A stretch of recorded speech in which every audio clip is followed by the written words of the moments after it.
Hey there, welcome to the Jewish Adulting Podcast. Thank you for joining me today on your adulting journey. Before we get started, can you do me a quick favor? Can you hit the like and subscribe button on whatever platform you're listening to this? I promise it's not a lifetime commitment, but when you don't subscribe, it's kind of like coffee without caffeine. What are we even doing here? Or like latkes without applesauce? Are we even living our best life? When you subscribe, you not only give me warm, fuzzy feelings, but you're also helping me bring amazing guests who rely on subscriber counts to know whether joining me is a worthy endeavor. More subscribers mean more epic conversations for you. And hey, if you're feeling extra generous, you can also show your support by becoming a monthly supporter at buymeacoffee.com/Jewish adulting. Whether it's $1, $5, $10, or even $20, every little bit helps make this podcast rolling. Of course, if you're sitting on a cool million or even looking to sponsor the show, reach out to me at jewishadulting@gmail.com. Also, I'm always looking out for engaging, thoughtful, passionate guests to join me. So if you want to nominate someone or want to come on the podcast yourself, reach out. Let's make a podcast shidduch. This is Rabbi Ben-Zion Schaefer of the Shmooze.com. Jewish adulting is about shining a light on parts of ourselves in order to do Avodas Hashem with all the tools and resources at our disposal. It is an honor and a privilege to have every day to further refine our character and grow closer to Hashem. Take advantage of these opportunities before it's too late. Good evening, afternoon, morning, whatever time you're listening to this podcast. This is your host, Chadva Rose of the Jewish Adulting Podcast. I have with me tonight William Mervars. How was that? Was that okay? That was great. That was great. And I have two stories about this about this guest tonight that doesn't say a story because I want him to tell the story. But the first one is I have a coworker, Aryeh, who said to me, you might want to get my neighbor onto the podcast. He has a really interesting story. So I went to your website, which I don't remember offhand. What is your website? WilliamMervars.com. Right. And I pressed the contact form. And my experience has been that the contact forms don't actually contact the person for you. Like maybe gets lost, or maybe they don't want to talk to you, or it's like, I don't know. I've not been successful with contact forms, but you actually responded to me. I was really excited about that. And then when I heard just a bit of your story, we had to prevent ourselves from actually having the whole podcast in our preliminary call, because it is so interesting and there is so much there. But the other funny story is that this morning I was talking to someone and he had an accent. I thought he might have been Israeli. And I asked him, where's your accent from? And they said, Iran. And I said, oh, I'm interviewing someone from Iran. And he said, William, and whatever. And I said, yeah, how did you know?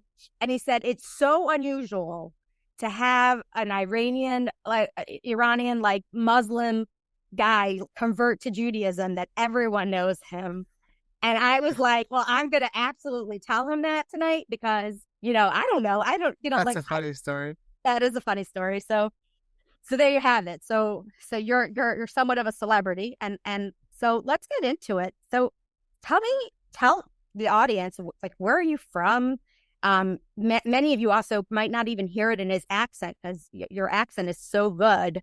And you could tell us about that also, that it's unusual to not have such a heavy accent, especially because you came to America as an adult. So where are you from, and what was it like? Sure. I was born and raised in Tehran, in Iran, into a religious family. They're a Shia religious family. And over the course of years, I experienced a lot of difficulties. I saw a lot of violence. And when I was 13, I encountered this Armenian Christian who was reading his Bible, and that was very intriguing. So I asked about it. He showed it to me. I read it. It really opened my eyes into something that I had never seen before. It was similar to the Quran, at least some aspects of it, but it was also different. The New Testament didn't really appeal to me because I didn't have a lot of stories in my upbringing to correlate with. But the Old Testament was a lot more familiar with, as I said, those minor differences. So I brought it to my family, and they were not happy about it. They never talked about it again until I persisted. And that persistence really put me in a difficult situation, put me in a pickle, as you say. Right. Okay, so let's slow down here because you're jumping from, I was born in Iran to I read an Armenian Christian, Bible. And there's something that I want to discuss, which is obviously, you said that you grew up in a religious home. What was it like living in a religious home? What kind of um, restrictions or values did you grow up with, and how did that affect you? Families was very restrictive and religious in a sense that there were real boundaries in terms of gender roles and other things. And freedom was never discussed. We didn't really grow up understanding what freedom was. Everything was the status quo, and the status quo was normal. What was the status quo? Because we're talking, I want you to tell the story like I am an adult who doesn't pay attention to anything outside of my country, because I think that that's probably unfortunate but true of a lot of people, is that we don't necessarily know the geopolitical issues that Iran was facing, or the religious issues, especially because we didn't grow up with Muslim brothers and sisters surrounding us like possibly some other countries. So tell me, like what kind of restrictions you had. Like you said, there was gender specific roles. I imagine that women were the caretakers, the homemakers, the and the men were the breadwinners. That's one thing. Is that correct? Right. That's one of the biggest elements in that society. Everywhere that Islam is the majority, the minority would not have any rights. That would be the general understanding.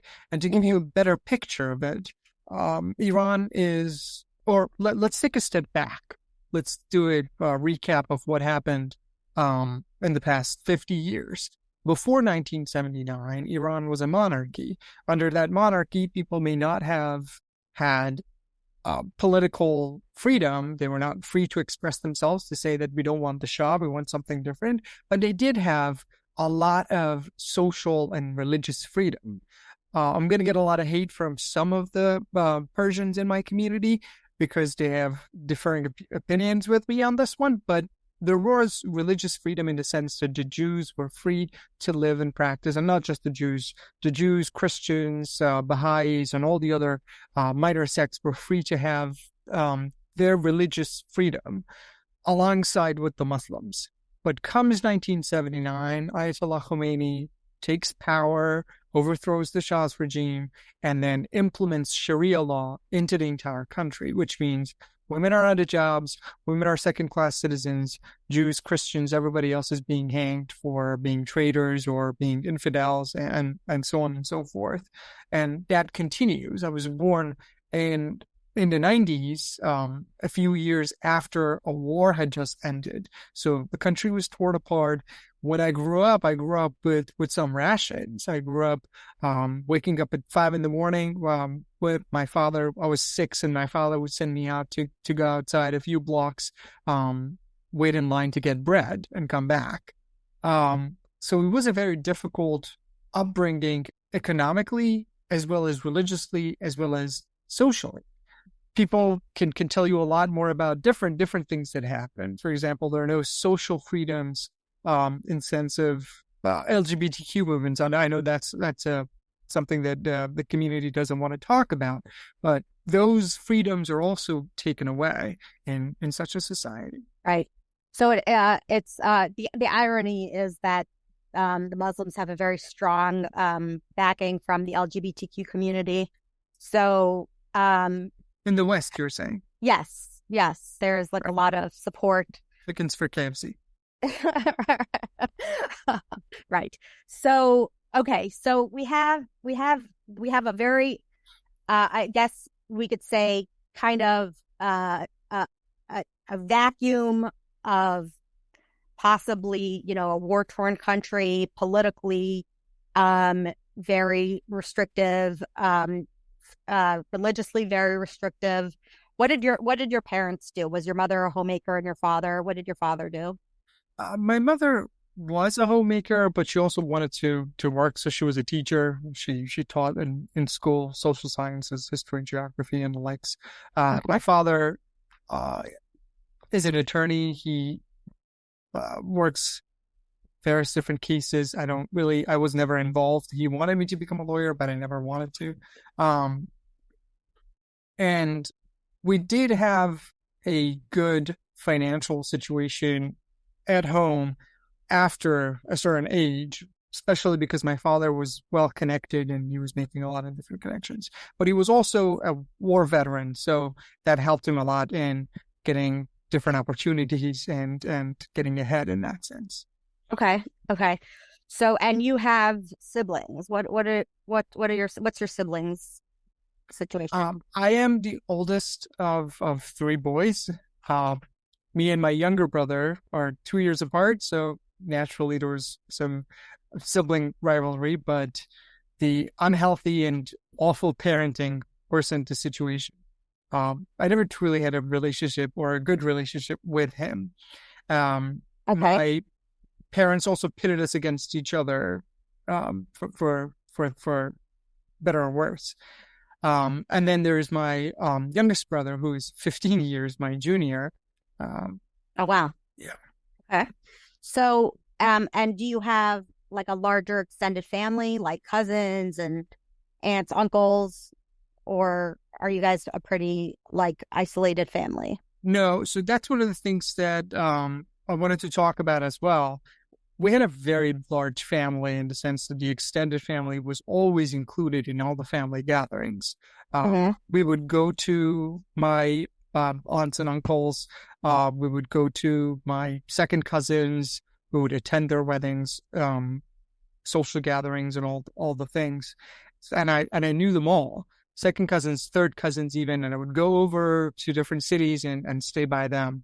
So it was a very large family, especially because my mother was, I think, one of seven or nine. I don't really remember exactly. I have to go back and count. Uh, but I have six or eight aunt and uncle on just my mom's side, and then they're all married and have kids. Right. We're just three, so heads up. Okay. Okay. So you have a large extended family. You are, you guys are comfortable. Your father's well connected. Your mother works. What age do you start to feel some discontent with what you've been taught or led to believe about your circumstances? I think starting to I can't pinpoint to a specific age, but the age of internet was one of the big things. The internet played a massive role in that.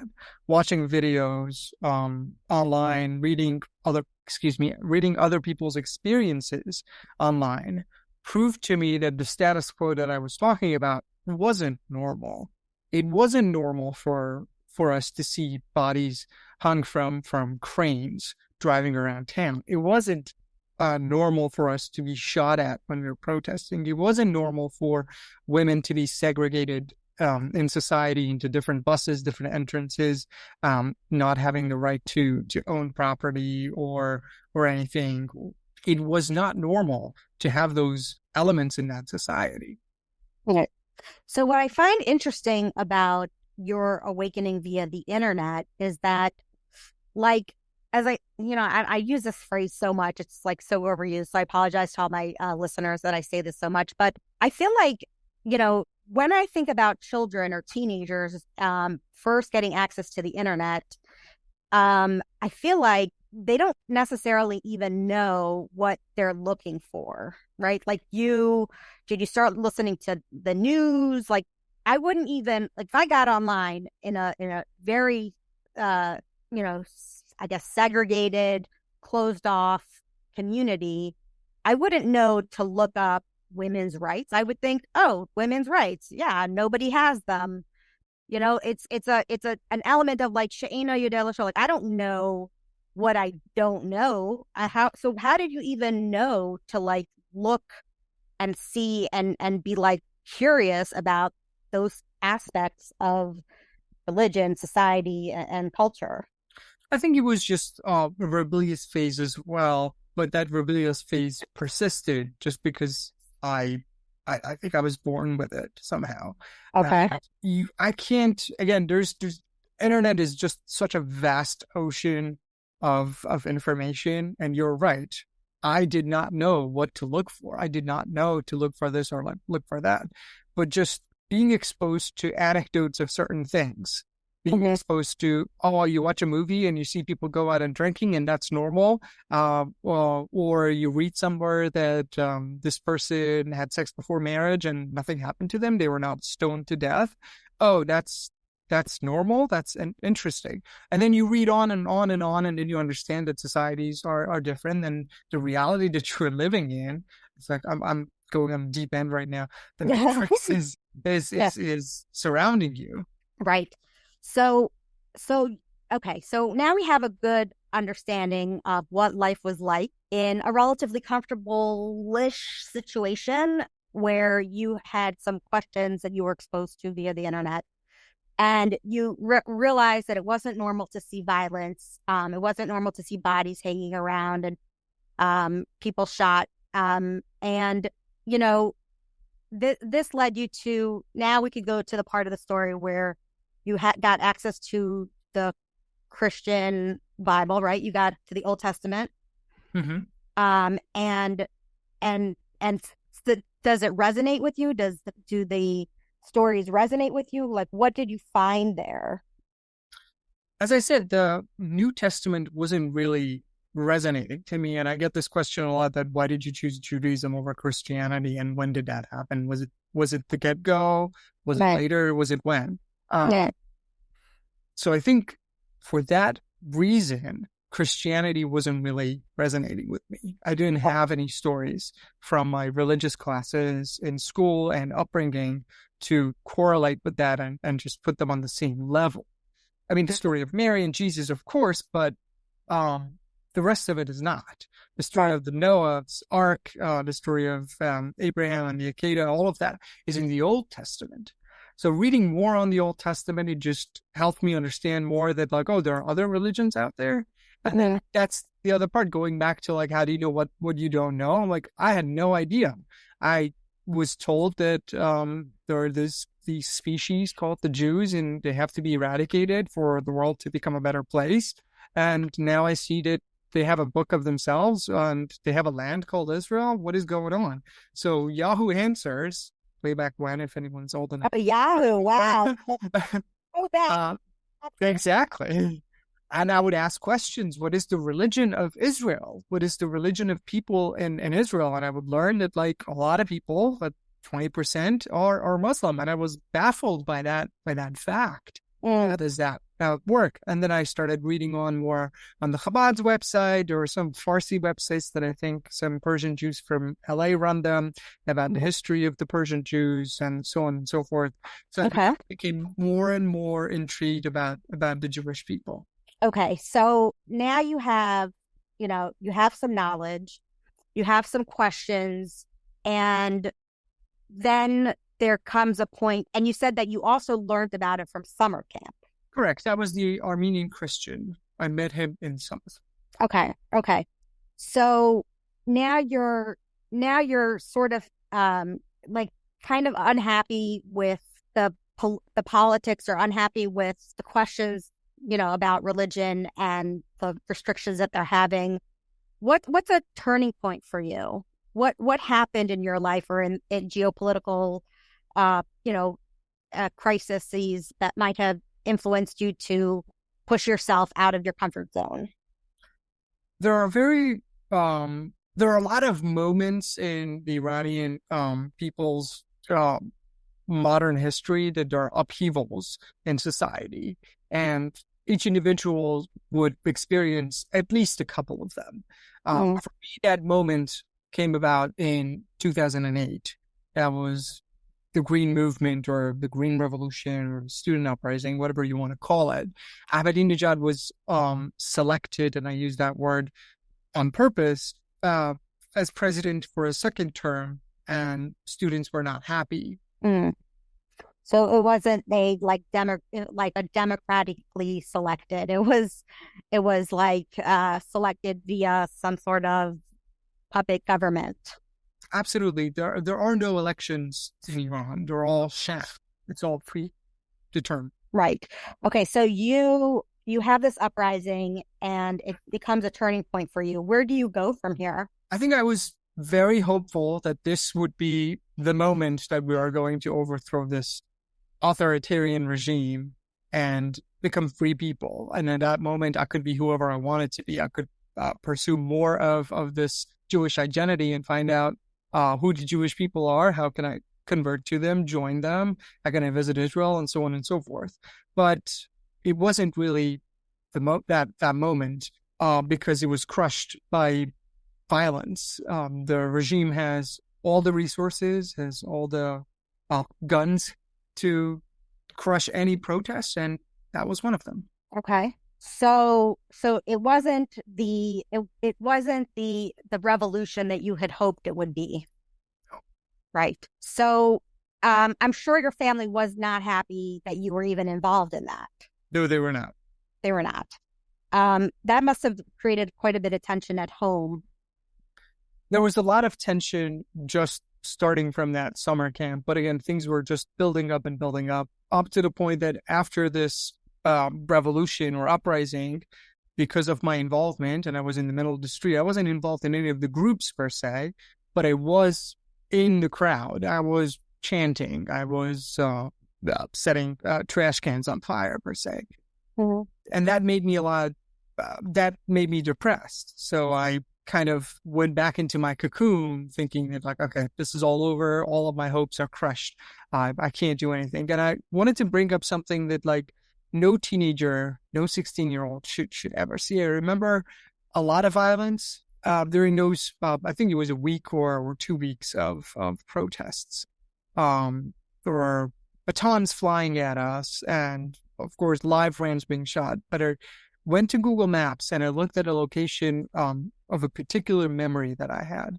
I was standing under a pedestrian overpass. It's called Pole Hawaii, and there were a few people in the street and more on the sidewalks just because people are scared of the security forces.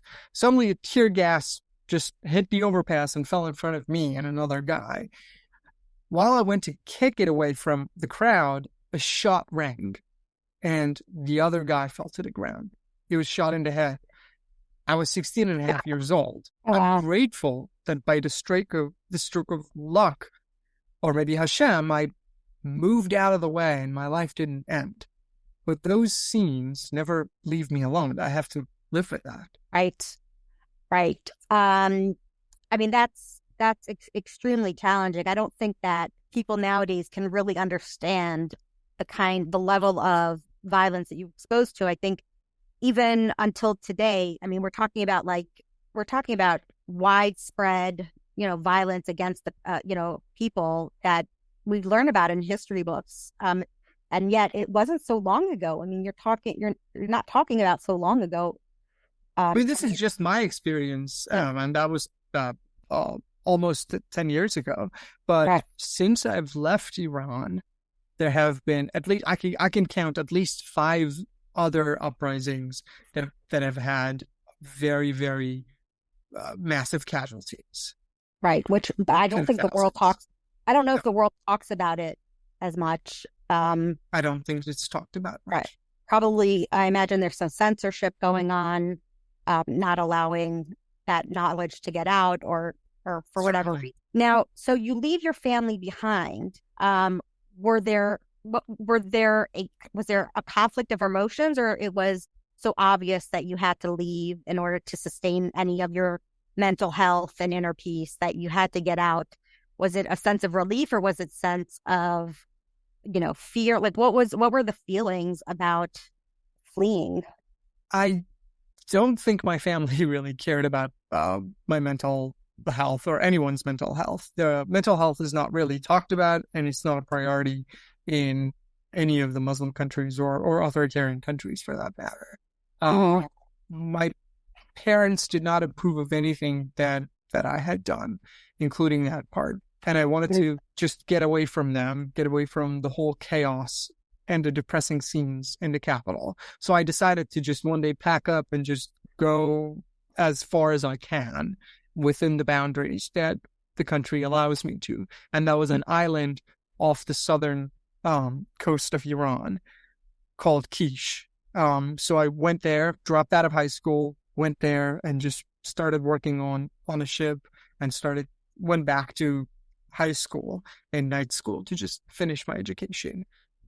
Is that where you learned English? I started learning English at a young age, probably 7 or 8 years old. Um, Mm. but I sometimes jokingly say I started reading English letters before I started reading Farsi. But I do have an ear for languages, and Mm. I'm Yeah, grateful for that. yeah, clearly. Okay, so you're working on a ship, you're sustaining yourself. What's the next move? What is the next you're continuing to look at the religions of the world, and I guess you're continuing to look at Judaism as a possibility for you. Is that right? Correct. I had already abandoned Islam and I was looking more specifically at Judaism as a religion. And Right. Chabad's website, as I mentioned, was very instrumental in providing a lot of knowledge in that realm. Mhm. They're not really missionaries in that sense, but they were helping me understand Judaism a little bit more. So I understood more about Shabbat, Kashrut, and Passover. And with that knowledge, after I finished my high school years, I moved back to Tehran to start going to university. Okay, so you go back to university. Do you finish university? In Iran, I did not finish, no. Okay. So at what point do you first meet your first Jew? The first Jew?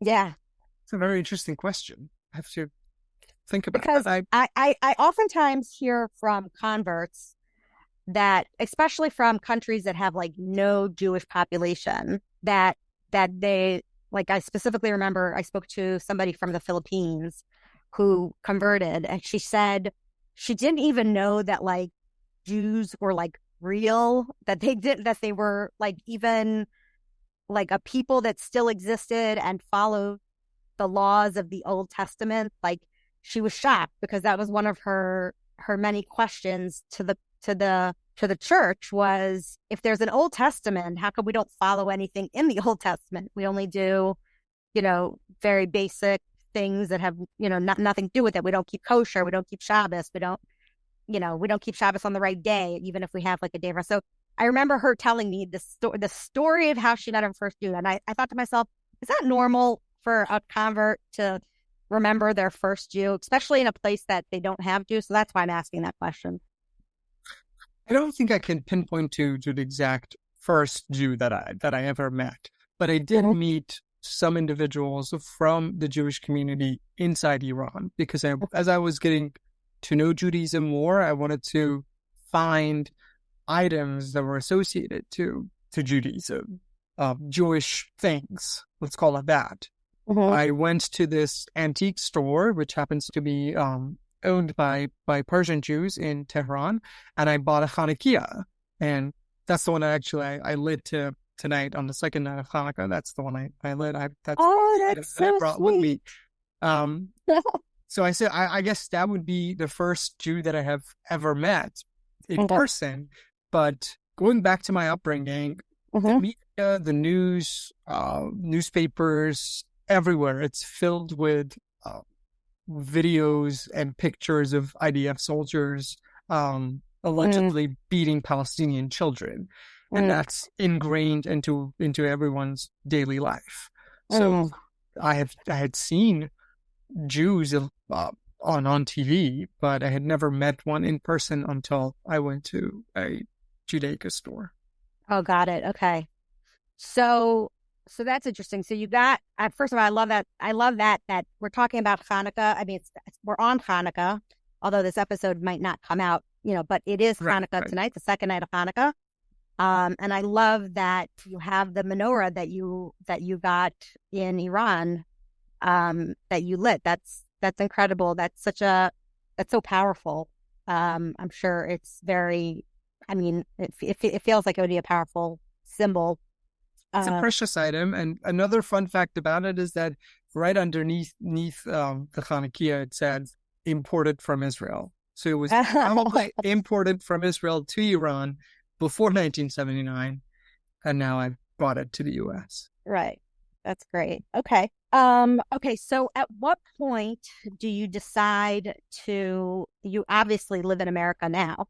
Mhm. So at what point do you decide to come to America? So when I left Tehran to go to Kish, because I wanted to get away from the capital, I knew that I had to come back at some point. So this was not a permanent fix to my problems. I had to find another fix so I could get out of this miserable family once again, and hopefully for a longer period of time. That's where I started online. I started debating people, and then throughout those debates about religion, I encountered this other woman who was also interested and intrigued by my questions. We decided to meet in person when she was in Tehran as well, and then we thought that, or at least I thought that a potential marriage would be a way for me to get out of get my family off of me, because she is religious, she looks religious, she's from a way more religious family than mine, and there would be more. My family would be proud of me for doing this, and it would just leave me alone. But those were all wishful thinking, because I wasn't really thinking it through of like, what is the next step? It was just very short-sighted. We decided to get married, and that's what we did. And it turned out that it was not the best thing to do. Okay. Okay. So how old were you at this point? I was probably 22, 20. Okay. So how long does that marriage last? That marriage was very short, under a year, probably 9 months. Oh, wow. Okay. So during that time, you're continuing to pursue, looking at Judaism, finding the religion, find if you're comfortable. At what point did you get in touch with, a rabbi or somebody to discuss? At what point did you start thinking about conversion as a possibility? I don't think I knew that conversion was possible. I was just living as, I don't even know, pseudo Jew, maybe something like that. Okay. In private, I would light Shabbat candles. I would go to the kosher butcher, buy kosher meat, but then cook them myself or give it to my ex to cook. So none of that was right. So that's why I call it pseudo Judaism that I was practicing. And Right. I had no idea that there was a way to convert to Judaism. So I was not really seeking it. I did go to synagogue a number of times in Tehran, and I probably freaked the hell out of the congregants and the rabbis. Right. And I also visited the tomb of Esther and Mordechai because, again, I was reading all about it and I was very interested. Right. But I never knew that I could convert. Right. So when did you learn that? It became a lot more difficult for that marriage to be sustainable. As I said, it didn't last that long. And at some point, she was not getting any benefit out of it either. So she wanted to leave the marriage.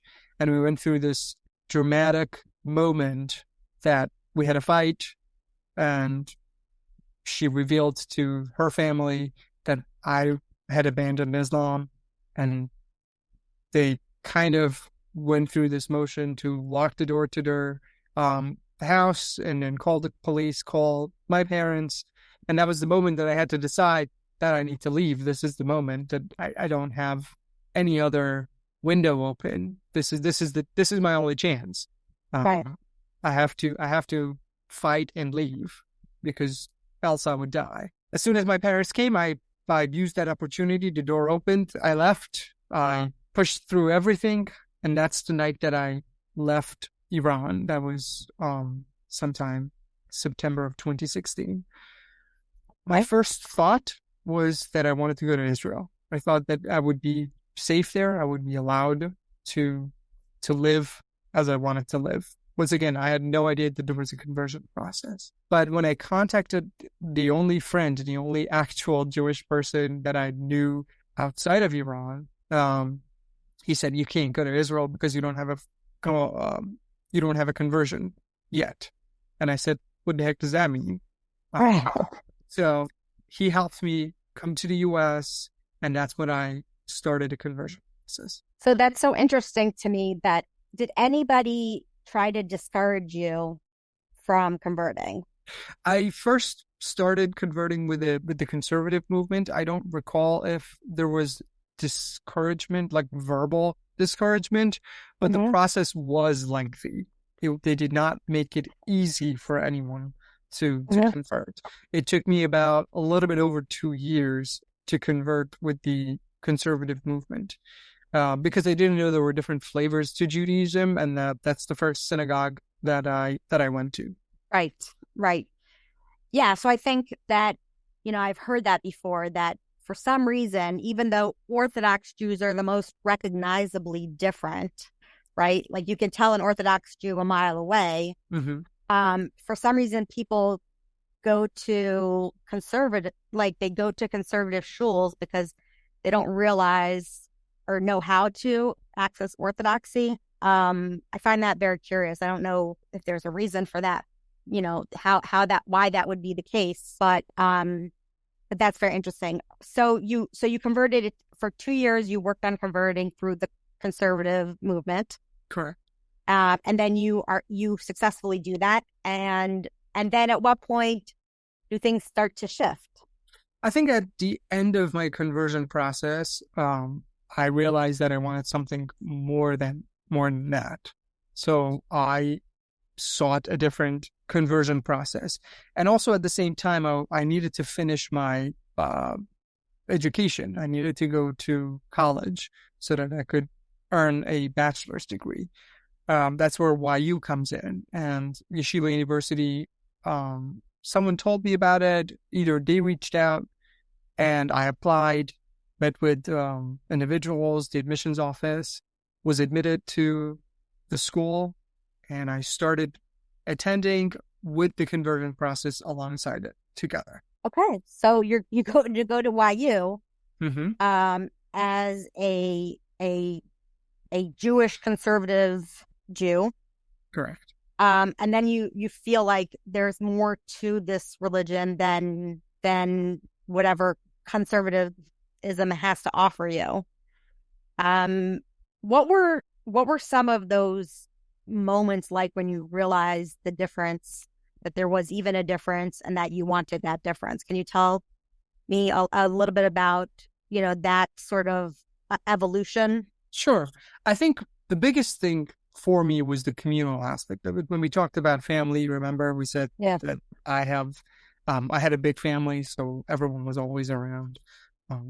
So I loved that element of it. I reject Islam, but I loved that aspect of it. And conservative Judaism didn't give me that.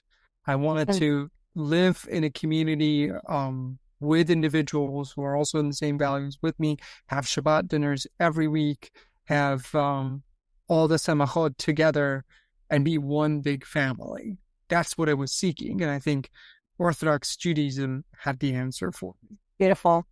So how long did it take for you to convert to Orthodoxy? Well, I don't want to say anything to upset any of the Rabbanim or individuals who have been through the process, but because I had the 2+ years of conversion with the conservative, and I had a lot of knowledge, and I was ready to learn, and I was absorbing everything, and I was also at YU. We had Judaic studies, so on and so forth. It took me a little bit over a year with the Orthodox movement to finish an Orthodox conversion. So overall, it took me a little bit over maybe 3.5 years to finish my entire conversion process.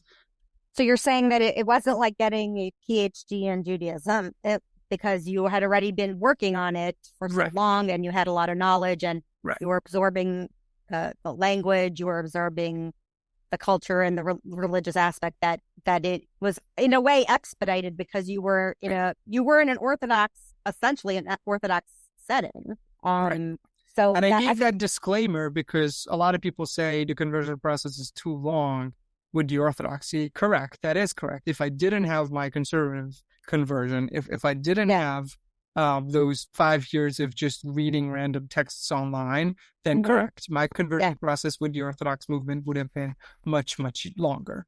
But the Orthodox Rabbani want the individual who's converting to Judaism to at least experience one full cycle of the Jewish calendar so that you can identify different chagim and different things that are associated with the Jewish calendar, because we revolve around that. And if you don't live it, you won't be able to learn it. Right. Understood. Right. So, you're in YU. At what point do you meet your current wife? After my conversion, we met on JSwipe, and we started dating through COVID, and then COVID happened. We got engaged, and then we got married during COVID as well. So it happened pretty quickly. Right. So, and now you have a child.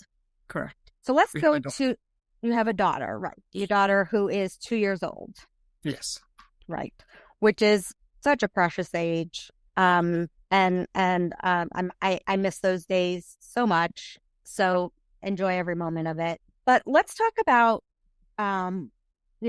growing up in such a restrictive, repressed environment as you did. How do you think that affects you as a parent now? What kind of parent would you say you are versus what kind of life you want your child to live in a way that you didn't have?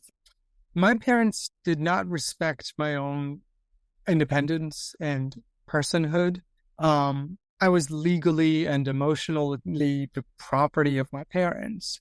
At best, this environment is stifling, but at worst, it's abusive. In my case, it was the latter. As a child, everything was structured and restricting.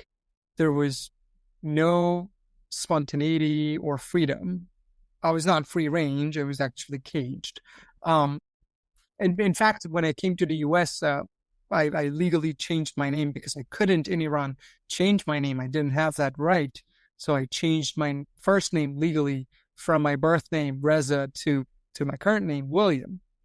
My father also stole money from me because it was not really considered stealing because it was his money by extension. It was his property legally.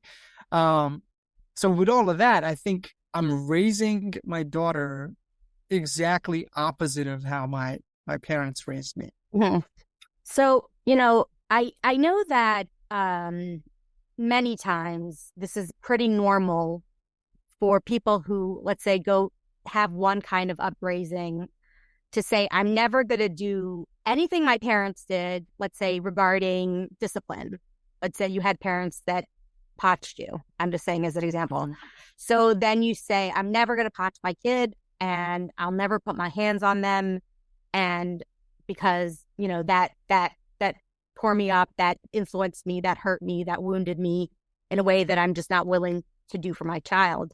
And I believe that that's it's a learning experience for us about, we know in our hearts that, some things didn't work. And then there are other people who find that, I don't want to use potching as an example, but that, okay, I don't like the way my parents had the Seder for Pesach. I'm going to make sure that the Seder is going to be said in Hebrew and in English or whatever the thing is, because that's kind of like the normal way to grow up and to adult, is to look at your parents and say, I appreciate them for these values. I wish they would have done this differently. And I'm going to modify the way that I interact in my family of my own little family structure with those changed adaptive behaviors. It sounds a little bit this is not a judgment question. This is more like I'm just curious.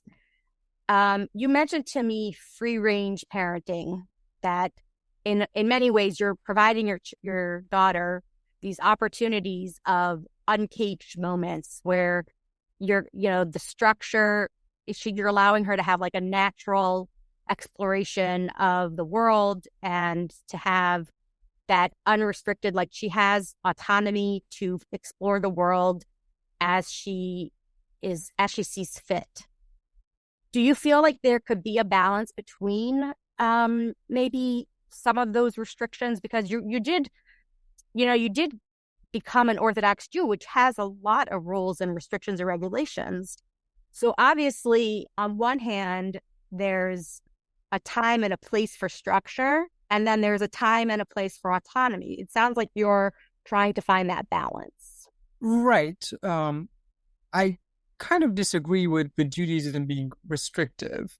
I don't see it as restrictive. It is structured.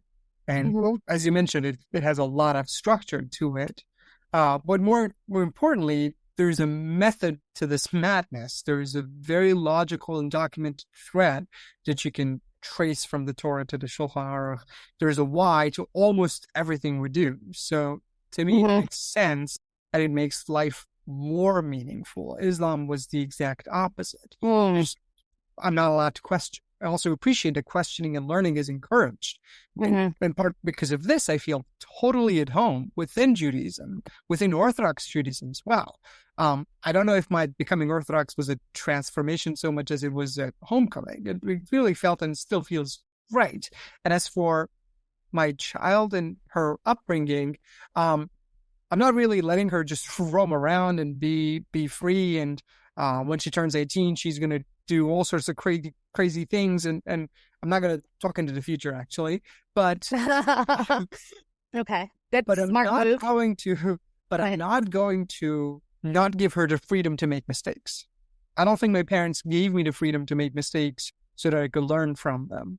I don't think my parents wanted to do that because they had this dogmatic view of the world and they wanted to just shove me into that without regards to my person. Right. I think that part of becoming an adult, and we're specifically talking about the transformation of, child to teenagehood to adulthood, that we are constantly required as part of our adulting process to ask questions and be curious. But, when that natural curiosity is stifled and discouraged and punished, then are we even really providing a meaningful framework to religion and to really enjoy life to the fullest? And it sounds to me like you did not have that experience growing up, and you're trying to give that experience to your daughter. Right. I know firsthand how abusive that kind of environment and damaging helicopter parenting can be. So my approach, as I said, is basically do the opposite of what was done to me. This means that I spend more time with my daughter. I have patience with her. I listen to her. I attend to her needs.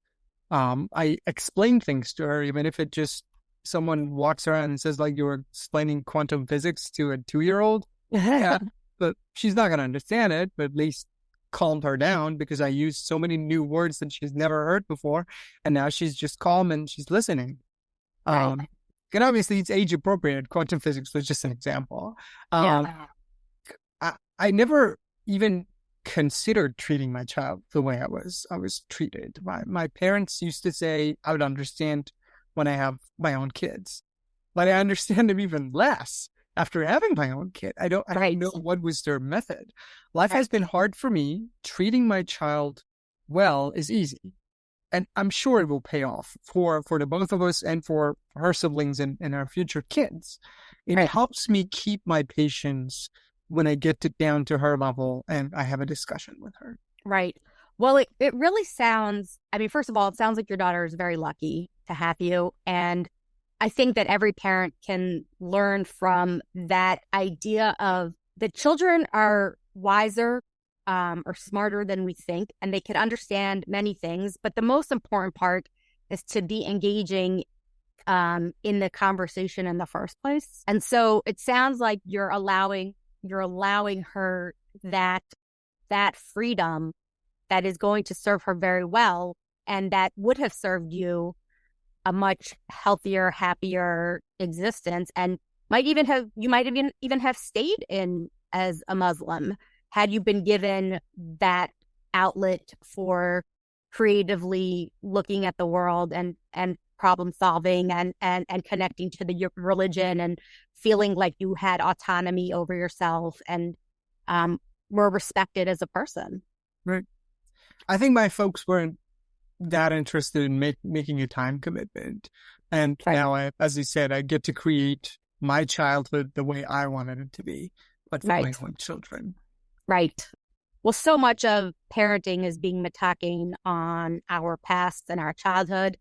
And for people who grew up in like really lovely, well balanced, nurturing homes, that's fantastic. But for anybody who's ever struggled in their childhood with the things that you're discussing, those are universal truths for all children, all religions, many of the things that you discussed. And I think that it's interesting to me that whenever we talk about religion, I don't necessarily think of a restrictive regime or restrictive religion as necessarily making bad parents. It sounds like that might have been your experience with your parents, but did you? But I'm asking a question. I'm not making a statement. Did you think that your friends, let's say your school friends in Iran, or your peers, were they having similar experiences with their parents? I think part of why I am who I am is because I was rebellious. I did not like the status quo. You're bringing up a good point. There may or may not have been other children with similar parents that had similar behaviors. Corporal punishment was normal, so on and so forth, but they never rebelled. They submitted to the status quo. They might have had different incentives, be it financial, be it emotional, be it psychological. But I think I was just really, really done. And I did not want any of that abusive thing. My sanity, my mental health was of the utmost importance. And I let go of all those strings so that I could have that. And now that I don't have those strings and I have my sanity, I can also be whoever I want it to be. Right. I mean, you're like this story. It's just such a destabilizing situation that you grew up in and that you were raised in. And again, like I started at the beginning of the podcast, it's so unusual for somebody in your situation. It's you're original in that way that it's really uncommon for people to question the status quo and to say, I'm unhappy. What other options are out there? Many people do fall into the, but this is making this person happy, but this is what I know, this is what we do. And I'm not going to ask those questions. And then, you and I had talked offline about what a stabilizing, part of your adjustment to being in America, to leaving Islam behind, to sort of adjusting, was getting married and building like a new family unit with your current in-laws who sound very supportive. I mean, that's like a second chance. It really changed my view of family, because I always saw family as this restrictive unit. And then I now have loving in-laws, and I'm like, why do they love me? What is wrong with these people? So it really changed a lot of things for me, and I'm very grateful to be in their family. I mean, that's beautiful. That really is very special. But and again, it speaks to the duality of your situation, because you even mentioned in our conversation that one of the things you really liked was the family togetherness and unit that you had in Iran with your extended families. and the community that it brought. It obviously made you a part of a bigger picture, of something greater than yourself, which is oftentimes what function the extended family serves, is to give us, a secure place to feel like we belong to something greater Right. than ourselves. So obviously you did have that in your extended family, but you didn't have that in your immediate family. Right. So you're taking, you're cherry picking, and I think that that's what we should be doing as adults, is don't just do what has been just because it has been. Don't just vote a specific party because that's what everybody always voted Right. in your community. Don't just say like, well, my parents did it this way, without saying, now obviously there's a time and a place for tradition Right. and values. But that is another thing about Judaism, and specifically, that's specific to us, is that we are encouraged to ask questions, but we don't always get answers. I think it's very. And I think that's an important thing about Judaism as well, that we may or may not have answers. Yeah. Islam claims that it has all the answers, and that was one of my problems with it. Right. So what if there is no answer? Right.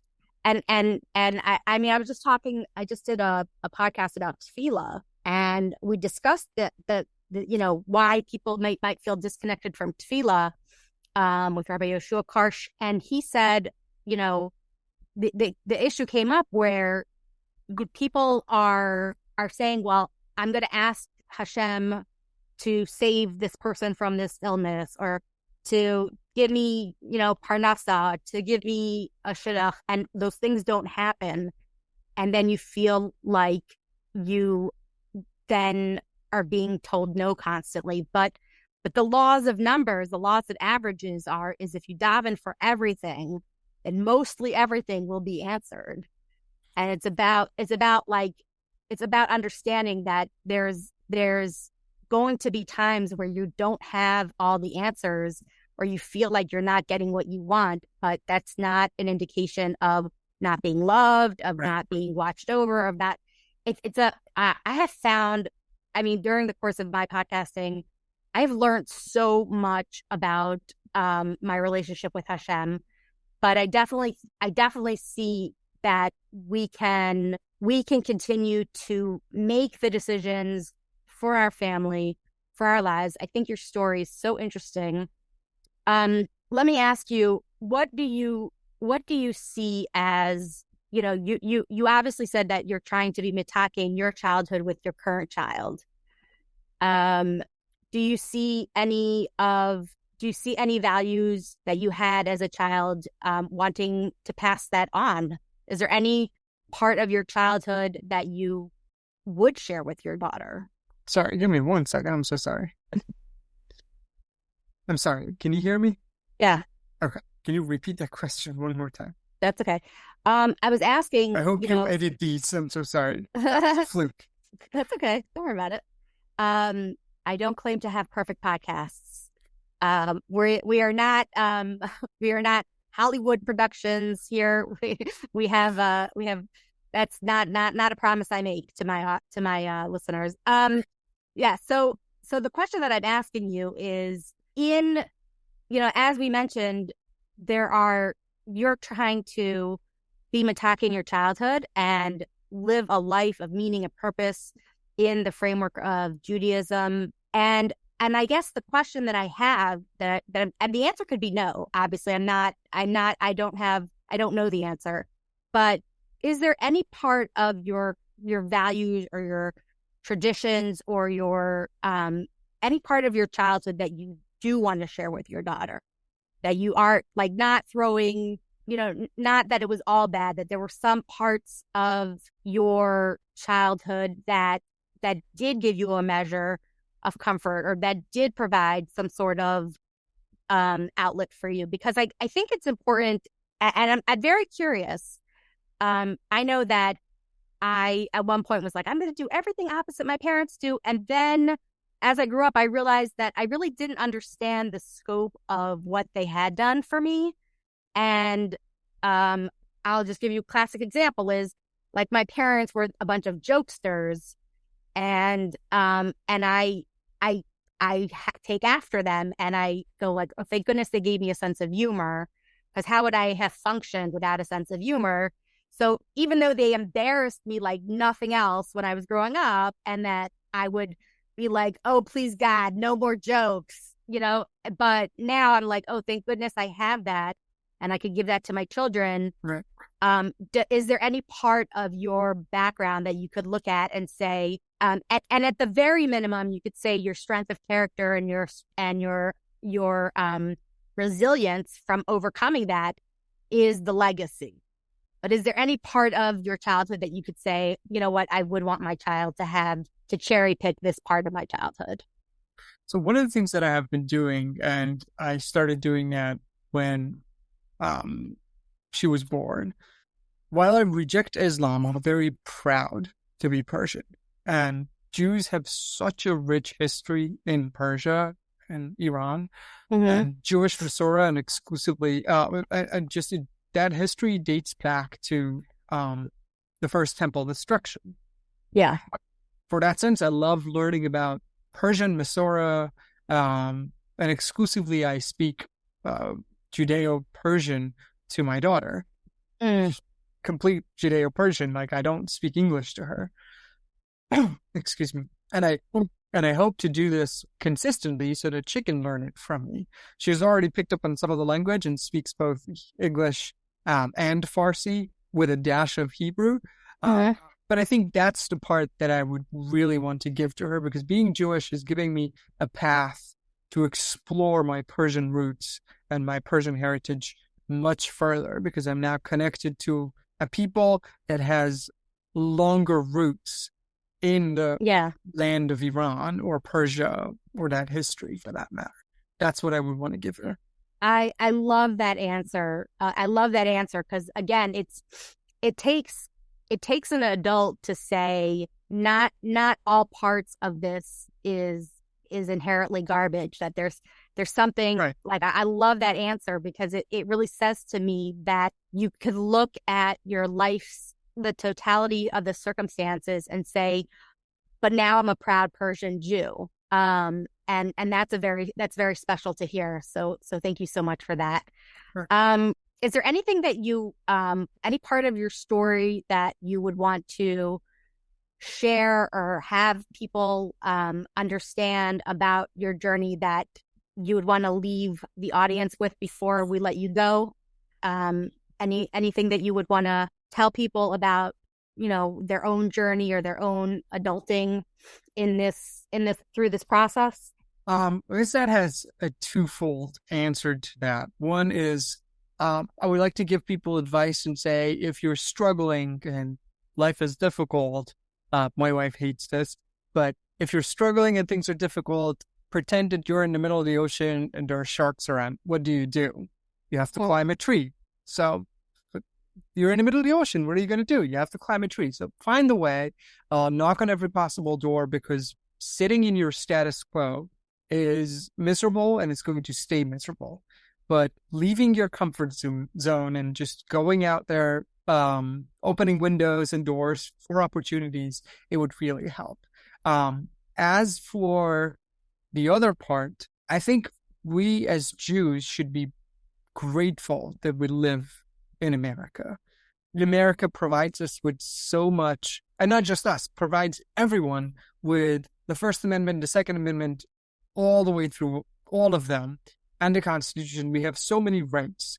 It is my belief that America exists without Israel, but Israel cannot exist without America.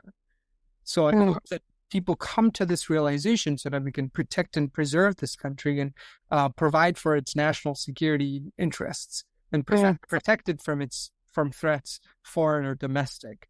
I also hope to visit Israel at some point. I hope my daughter and my future children will appreciate my past, value the freedom they have in America and the fact that they're Jews. And lastly, I want to mention that I really hope that the Islamic regime is going to fall so that we're all able to go back and visit the tomb of Esther and Mordechai together on Purim. Yes, that's amazing. Thank you so much for your time. Your story has been very, very inspiring and very interesting, really so unique. And I have found a lot of strength in listening to your story. So thank you so much for joining me. Thanks for having me. Sure. Have a good night. Good night.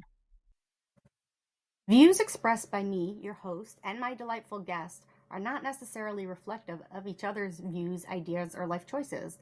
Sometimes we're on the same page, and other times we're not.